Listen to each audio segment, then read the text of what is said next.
Hi guys, welcome back to my YouTube channel. Obviously, everything interracial chats, everything age gap, relationships, age gap, marriage, we are here to exhaust it.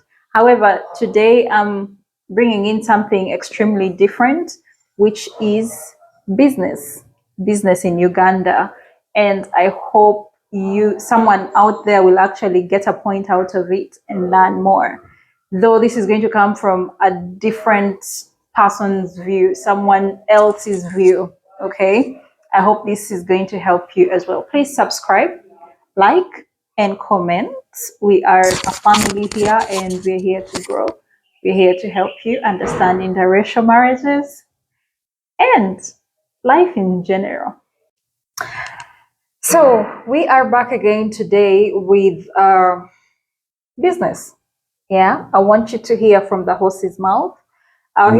He has a different perspective concerning running business, and I hope this helps someone out there in business. Though his opinions, I'm not sure about it yet, but he's a very open person when it comes to business. The brain behind the business that is standing today. So I thought it wise to first, bring him on board. He's an amazing mentor.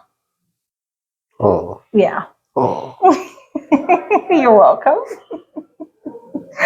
So tell me about business generally. About business generally. Business in Uganda. I think all over the world, Mm. I'd go from a different perspective. Yeah. That you need to look at people who've been successful, whereas we don't tend to do that. We tend to look at what our peers are doing, and our peers generally aren't successful. Let's be really clear. Let's talk Elon Musk. Didn't own a house until 4 years ago. Spent his life sleeping in the office and sleeping on friends' sofas. Jim Rohn, who you might not have heard of, but was very, very successful in the US, who missed his son's first 12 birthdays because he was in business. And people go into business not realizing it's a sacrifice. Yeah. They do what I call playing at being in business, which is like kids in a playground, opening up a playground shop, selling playground sweets, and not realizing. Is this generally or Uganda at large? It's generally all over the world. Yeah. But I see it a lot more in Uganda. Like, I'll give you an example. I was going out to buy Imi a handbag in our old shopping centre where we was before. So I went upstairs to the handbag shop because I specifically wanted to support that business. I walked in, the shop owner and the member of staff were both asleep on the floor. I walked around the shop, walked out, didn't buy that handbag. They lost a sale. And that's what I mean by playing at being in business. Yeah. So no matter how big your business is, if it's a little thing at the side of the road selling chapattis, or it's something our size, or it's something the size of Capital Shoppers, or something the size of something bigger, say Pepsi, at some point, someone has taken a chunk of money, and proportionally, that chunk of money is significant to those people based on their income, and they've invested it in a business.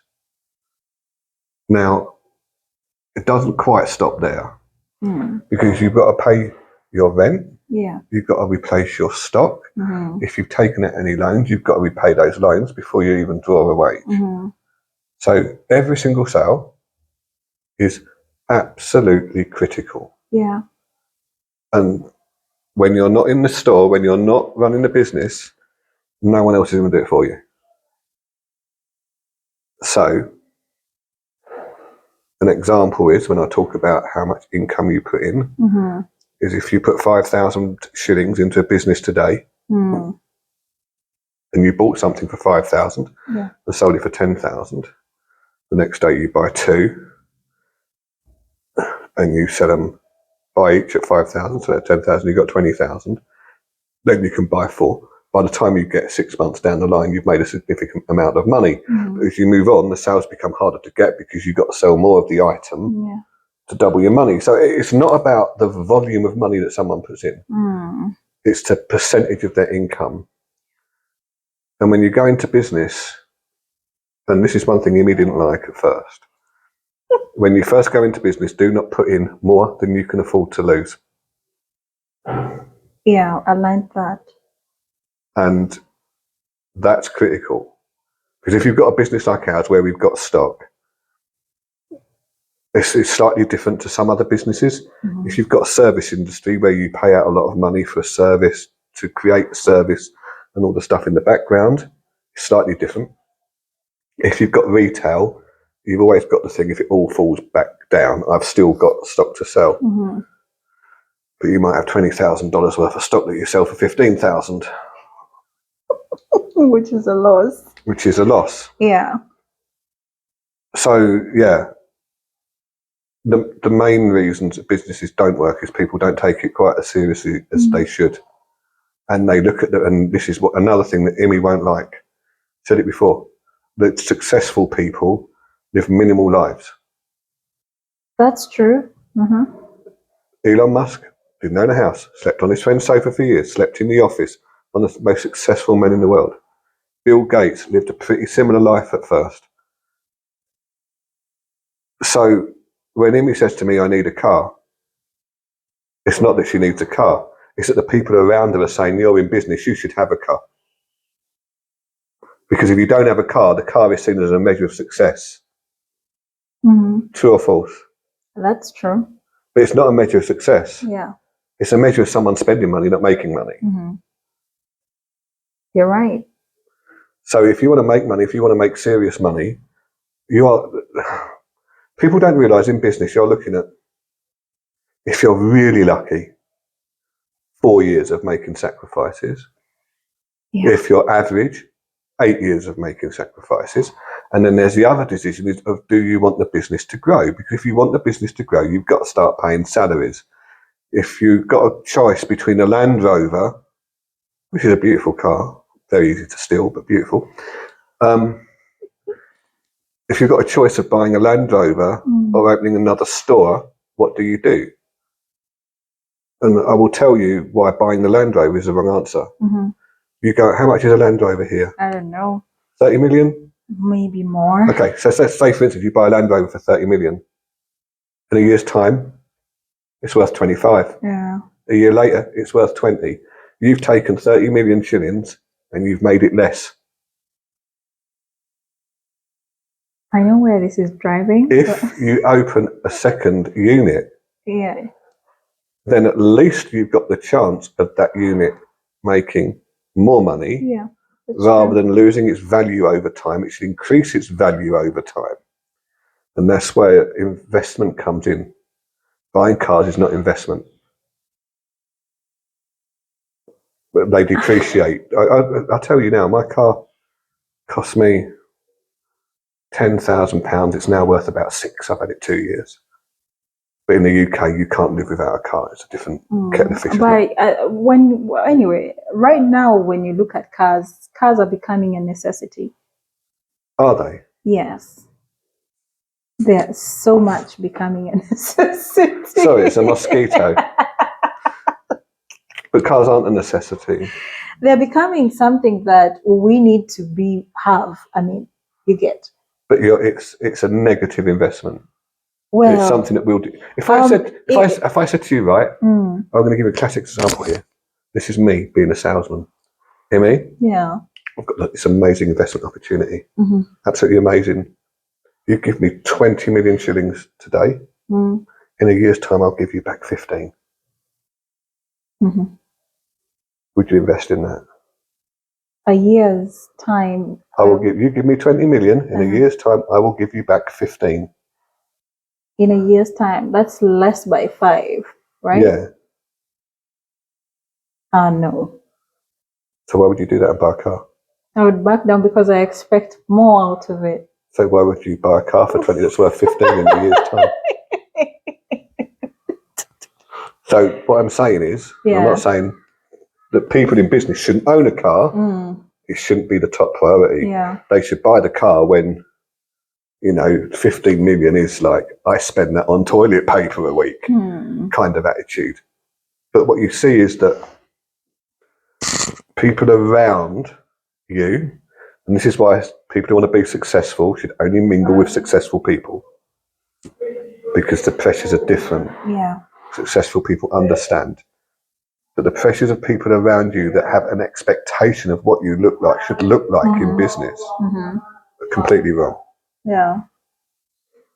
I get you. Completely wrong. So, secondly, we've been doing business in Uganda for a couple of years now, and it's been crazy, right?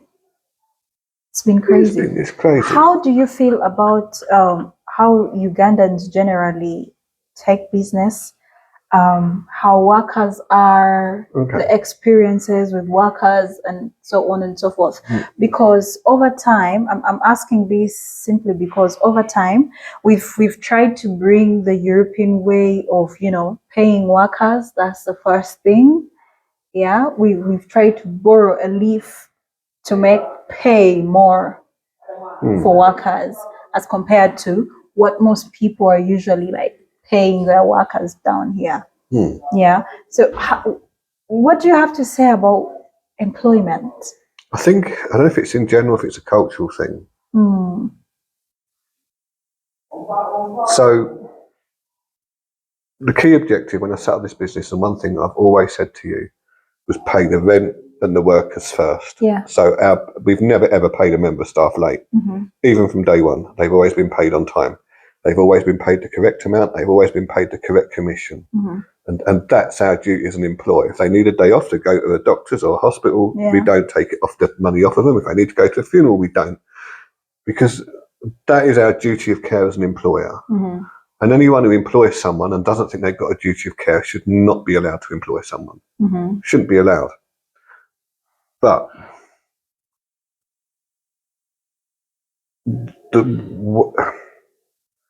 so let me use it another way and say why I think this might be cultural. In the UK, if I've got an appointment at 10 o'clock, I'm there at 10:15. Yeah. If I've got a contract that's meant to be finished on Friday, unless it's a government contract, it's slightly different. But if I've got a contract with a private company to say my shop is, say we're refitting a shop, and I say it's going to be done by Friday, the 10th of May, I'm going to finish it on the 9th, because every day I'm late, they're going to fine me. So if I say it's £5,000, I'm a day late, I lose £500. I'm 2 days late, I lose 1,000. And it's part of that. It's an adorable thing in a way. Yeah. And it's infuriating that people can be so laid back. They don't care if they're 2 hours late. They don't care if they turn up to work. They don't care if they do their job. But at the same time, with the Anglo-European model, the employer looks after the staff looks after the employer, and it's very much two-way.